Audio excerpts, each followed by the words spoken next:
The name of the message, no, it's chapter 2, verse 4. The name of the message is the love of God. And let me just go on. I'm gonna do this the right way and just read you the text first.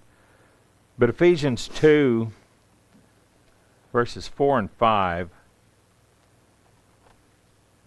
listen to this. But God, who is rich in mercy, for his great love wherewith he loved us, even when we were dead in sins, hath quickened us, that means made us alive, with Christ. By grace are ye saved. And as I got to listen to what the Lord had to say on that this morning, I got to looking at man and then looking at the coming of the Messiah when Jesus came. And think about the way we're put together. Think about what we think constitutes a successful man or a successful woman. Is somebody who can attain a certain status, accomplish everything they wanted to accomplish, and basically become very wealthy and powerful. And that's just a natural way of thinking for success. And yet, interestingly, if you'll think, some of the greatest books written and some of the most admired people in history, heroes, even of battle, missionaries, are the ones who gave everything they had for somebody else. Now that's not the way most of us are wired. We'd like to, Lord, bless me with a whole bunch so I can bless somebody else. And we even have preachers saying, that's okay, God will use you as a vessel and he'll give you more than you need if you'll give it. Nah, that's not what we're made for. Think about how man is made. From the time God created us in his image, man has taken, when the fall came, man took this ambition within him to get bigger and bigger and build and attain. And he even goes to the Tower of Babel, which God put a quietus on real quickly. But man is never able to fulfill himself in doing that. Think about it. Like I was saying, if you think of the person who has served their whole life, I think of Mother Teresa. I think of Billy Graham. I think of people who died with meager means, if anything, but they have a name and a reputation worldwide for their benevolent heart and their giving. And yet, I think of people who have made money and got stardom, and everybody in the world knows their name, and oftentimes they will die at the end of a rope or jump out of a window. It just doesn't fulfill. It doesn't fulfill. And our testimony that I've told you before, that Sally and I have, was one where God allowed us to, and in the name of Christ, as we were working in a ministry, to get to a point to where we got so successful that we had lots of money. And you just want some more. That's just the way it is. And anybody that tells you that that's not the way it is, if they've got a lot of money coming in, they're lying to you. Well, I've got to invest on. Sometimes, and I know this is how they get that way, and I'm not necessarily speaking critically. Being frugal is a good thing. But some of the richest people I know, some people with several $1 million, when you go out to eat with them, they'll scrutinize that check more than anybody at the table. Isn't that funny? They're also the ones that can tell you where the cheapest wood is among all the lumber yards in town if they work. Yeah. And maybe that's how they got that way. I don't know. I mean, now what's 50 cents difference going to make? Drive across town to get another 3 cents off on a gallon of gas. But there's something in you about that. Yet, on the other hand, there's that spirit, and we know this is true, within that when you give, when you do something out of need and you do something for someone else, there's just a little check inside, and there's a satisfaction that you can't really explain. Whether you're wealthy, or whether you have nothing, when you do something for someone else that can't do for themselves, you find a little bit of a strength and a little bit of repairing comes in your heart. Because that's how you were originally made. Before the fall, See, within us, the Bible says that when God created man, He created him, He formed him from the dust of the earth, but then it says He breathed into his nostrils the breath of life. We had the Spirit of God put in us. He didn't breathe the breath of life into the cows. He didn't breathe the breath of life into the birds. That was for man. He became a living soul. And at that time, I believe that man's heart was completely like God's to give, to serve. That doesn't make sense to our carnal minds. Listen to this. Look at Luke chapter 12. This is a very strange sounding scripture, and it's very intentionally put here, but you don't hear a whole lot about this verse. Luke 12, go to 32. Chapter 12, verse 32.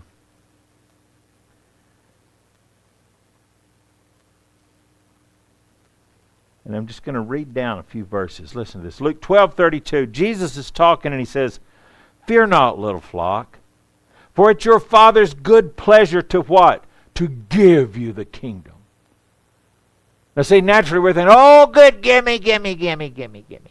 That's just what we're, gimme, gimme. Well, He knew that would get man's ears. But watch it. It's the Father's pleasure to give. Sell that you have. Give alms. Provide for yourselves bags which wax not old, a treasure in the heavens that faileth not, where no thief approacheth, neither moths corrupt. For where your treasure is, there will your heart be also. Let your loins be girded about, and your lights burning. Look at this. And ye yourselves like unto men that wait for their Lord, when He will return from the wedding, that when He cometh and knocketh, they may open immediately. Now right there, stop just for a second, because we're about to hit the big verse. But right here He's saying, stay ready. Always have your heart pure. Don't always be just reaching, just everybody get out of my way. I got this one last thing to accomplish. That's the way sometimes, that's the way our flesh is made. Have my goals, have my dreams, ambitions. All that's supposed to go to the cross. And that's not natural, and people don't like to hear it, but watch.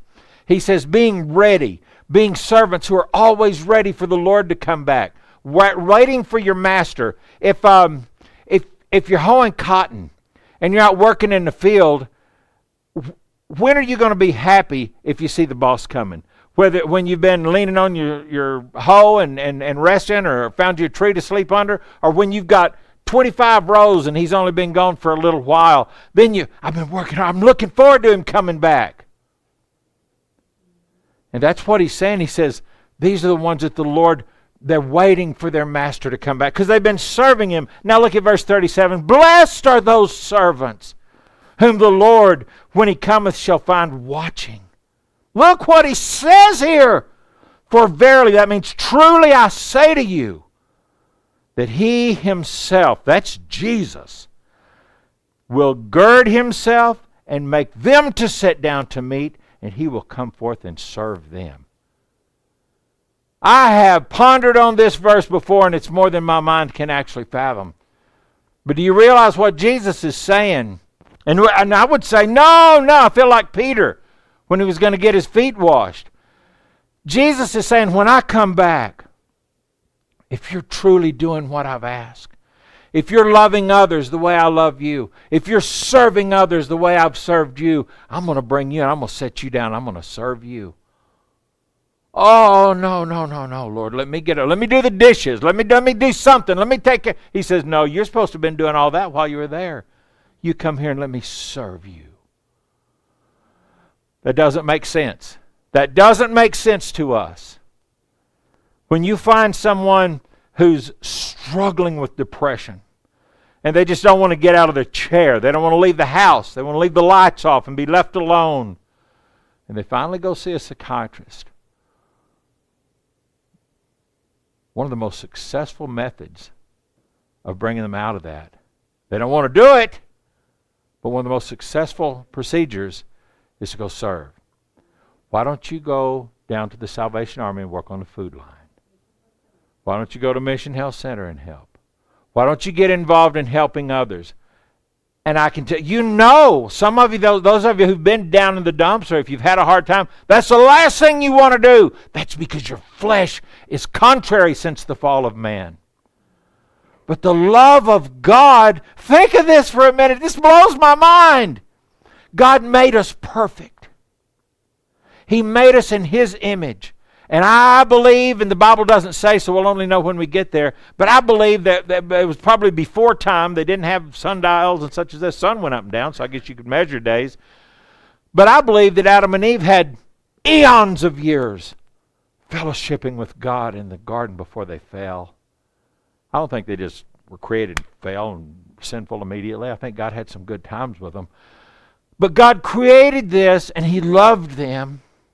And when they failed and became, do you realize, if you go back and look in Genesis, read the first 5 chapters, when they fell, and God, the Father, is talking to them, and He places the curses on the man, curses on the ground, and a curse on the devil, and the curse of the woman was cursed, have this painful childbirth, and such as all that. When He did that, there is not one mention ever in the Bible of them saying, God, I'm so sorry. I'm sorry I broke your heart. I'm sorry They didn't. There was never anything said. It's like, I'm going to give you my theory. This is just my theory, but I stay in this Bible a lot. I believe that when Satan said, taste it, go and taste it, taste this fruit. Look, you have all this, but you don't get to experience the way God does. Eat this. He told you not to, but eat it. Your eyes will be open. And I believe when they disobeyed, when they tasted sin, I think it was euphoria. Their flesh had feelings come alive, senses, sensations. I think they experienced everything, and it was 130 years. Their grandson, named Enos, it was Enos, in the last verses of chapter 4, it says, when men finally began to call on the name of the Lord. Well, how can that be? I'll tell you how it can be. Don't ever think that it's a small thing that they fell the way they did. Because just imagine if somebody came to you today, waved their hand over you, and suddenly you could have anything you want, and as much of it as you want, for as long as you want, with no obvious repercussions. How long would it take you to level out maybe and come back around? There's no telling. Well, they had never known anything like this. And it would appear, as you read through those first 5 chapters, that when little Enos was born, as he grows up, he's like, his brothers or his friends, like, come on, let's go make wine with these things again. Let's go get some of these women out here. It's all ours. And he's like, we've done that to death. It's still not, I'm not, read Solomon. That's the closest example we have. Had everything he wanted, richest man, smartest man on the face of the globe. And he said, it's all vanity. None of it suits me. It doesn't fill me anymore. I've tasted it all.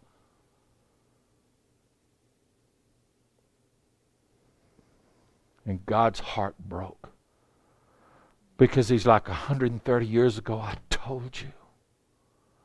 I told you that wouldn't do it. And now you're broken. You're broken. I gave you all this. And then and then I gave you all dominion over it.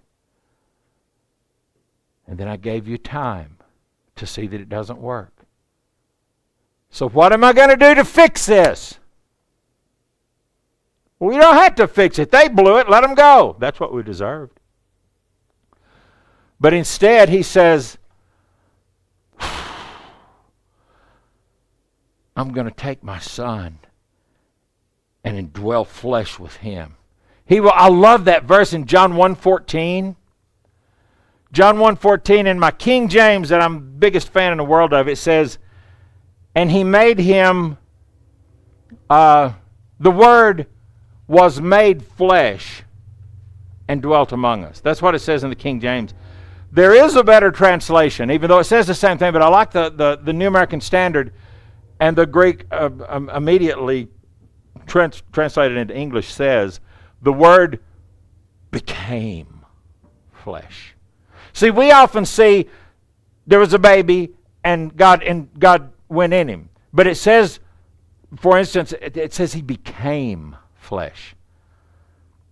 The way I likened this when I was talking to Sally, you can have two car bodies, look identical, but one of them's made out of steel and one's made out of fiberglass. Exactly the same. Do the same thing. Now, there are some qualities and some principles that are different, but they're identical. And they serve the same purpose. His body was God. Ours is fallen man. The Word became flesh and dwelt among us. Now, God, why did he do this? He became this flesh. He says, I gave them this, they blew it. I gave them this, they blew it. I've given them chance after chance after chance after chance. And then Israel, I'll let Syria take them over. And then Judah, I'll let Babylon take them over to show them and to open them. I gave them chances and I showed them and I gave them examples of the repercussions. They still don't get it. They still don't. So what am I going to do? God so loved the world that again, he gave his only Son. So that all you have to do is believe. All you have to do is believe. And then you'll not perish, but you'll have, again, right back to the garden, everlasting life. Now see, this would be a message that I could pervert a little bit and really try to get into your pockets. But I have any desire, no desire. We already took our offering. You'll hear this used for that sometimes. Here's what the point of the word is. God has, our eternal Father, found fullness and found pleasure in giving even his Son. The most valuable thing he has, his most prized possession, his beloved Son. I gave it. Why would he do that? Well, to save us. Yeah, but it goes deeper. It goes deeper. He gave his Son because that, listen, Revelation 4:11 says, Thou art worthy, O Lord, to receive glory and honor and power, for thou hast created all things, and for thy pleasure they were created. Do you realize it was God's pleasure to let his Son suffer and die and hang on the cross as a gift to you? Does that tell you how much he loves you? John 3:16. It was his pleasure. That's foreign. That doesn't make our minds work. That doesn't fit. He so loved the world that he gave his Son. Now, the point of the message, I pray that you've heard what I've said up to now, because here's the point. You want your life fulfilled? Do you want to know what God made you for? Do you want to know how to get up in the morning and actually enjoy waking to a new day, even after a hell day? You know how you do that? You come back to the life of absolute service for God. I give me to you. Lord, make me a servant. Make me like you. How can I imagine dying and going to heaven and having him come and say, sit there, stay there. I'm bringing you food. Peter, they're sitting at the table, Passover table. Nobody knows what's going on. It's probably the most awkward time in their lives because it's Passover. They're supposed to be celebrating the Passover lamb that saved the Israelites when they fled Egypt. And Jesus is breaking the food up and he says, this is my body, eat it. And they're thinking, your body? And they're trying to figure out what's going on. They're thinking, you're supposed to go take the throne so that we don't have to live like this anymore. Listen, here they were. Here were the disciples. We're the children of Israel. We were given this land. We're sons and daughters of Abraham. And our Messiah's here. And we're about to get it back. And he's saying, I'm going to die on a cross. And now, take your sandals off. I'm about to wash your feet. That's not what you would expect your general to do when you're about to go to war. And Peter said, no way. No way, Lord. You can't wash my feet. No. And Jesus told him, if you don't let me wash your feet, you have no part in this. You're no part of me. So he naturally says, then wash all of me. Not just my feet, wash all of me. And listen to what he said. He says, I've already washed all of you. Your feet are all that need to be washed because you walk in this world and you get it on you. You were made. Every man, woman, and child listening right now, here and online, you were made to serve. You were made to give. That's how the family works as a family. This family is designed to rely on one another, to lean on one another, and to lean fully on God. And do you realize, think of all the things Jesus said. Give. What's he say? Cast your bread upon the waters. Just cast your bread upon the waters. Give freely. Freely you've received, freely give. Boy, he's got to be going to pass a hat again. Nothing to do with that. Freely he's given, so freely give. And that's when you'll find, and I'm just telling you what the Word teaches us and what I'm learning a little bit at a time, the more I give of me, the more I give of my time, the more I want to serve someone else, the more I want to do things for other people rather than myself. I have things I need to do, Lord. I still am guilty sometimes. Sally and I will be at the house and I'll say, hope the Lord will just give us this whole afternoon without anything else so I can get this done. It's embarrassing to say that. Because I was made to serve.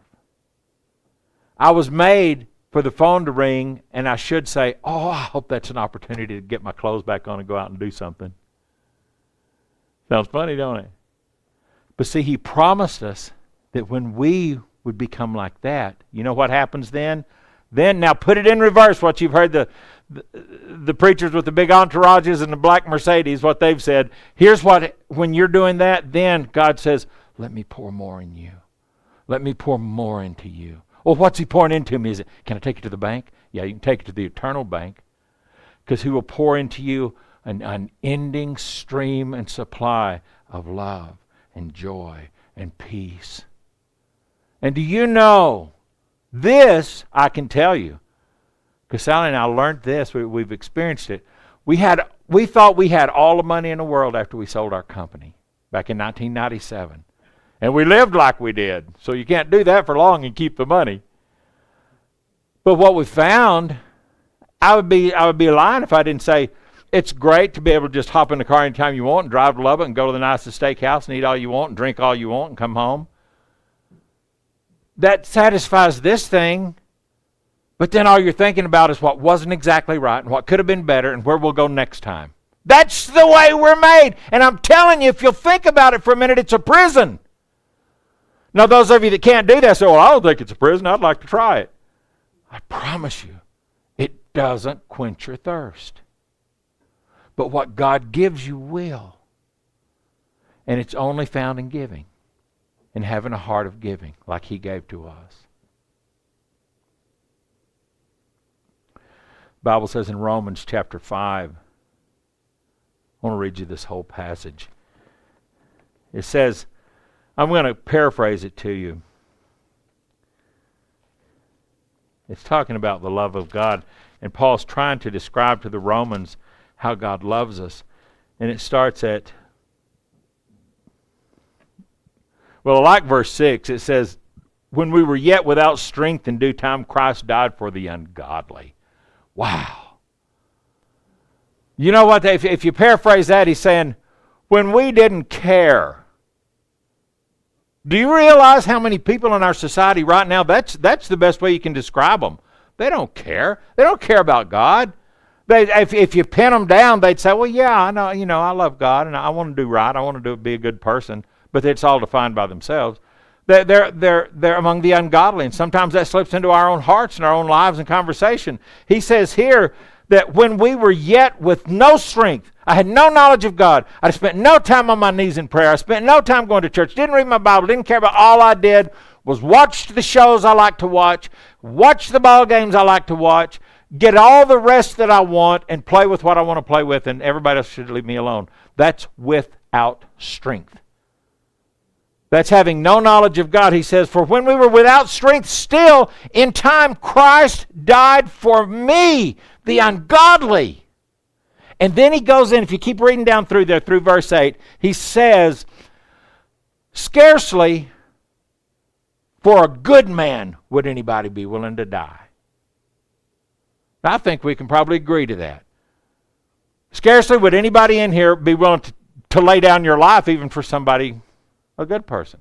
He says, however, in some cases, and we think of some of our soldiers and such as that, in some cases, you might even die for a good person. But look at verse 8. For God commendeth his love toward us, in that while we were yet sinners, Christ died for us. When the problem got so big, he gave more. And he kept giving. Why did Christ keep giving? So you could keep getting? No. That's why so many Christians aren't happy. That's why there are a lot of people who they're trying, they're doing everything they can, and some of them are actually working themselves to death, giving. It's not there. That's giving with this. It's giving the heart. And saying, Lord, just show me how to be a reflection of your love. Show me how to just let you give to the world through me. Absolute strangers, family members, whatever it is. Your strength is going to be found in giving. Jesus said in John 14:6, I'm the way, the truth, and the life. No man comes to the Father but by me. And when you think about how he came and what he calls, what he asks of us, he's asking us to come back to the garden and find restoration in our hearts. What God would say to you this morning, you're broken. I'm broken. I'm in a broken world. I'm in a broken society. We're in a society that everything is marketing to us, telling us what we need, what will fulfill us, what will make us happy. We've got to come to a point of turning that off. You were made to give. Whether you're a child of God or not, you're a human being created originally in the image of God, and you're fallen. We flipped it over and we said, give. And you'll never be happy until you come to the one who gave everything for you and learn to give the same way. That's where you'll find your peace. God is a giver, and he calls us to give of our hearts and our time. Let's stand and pray.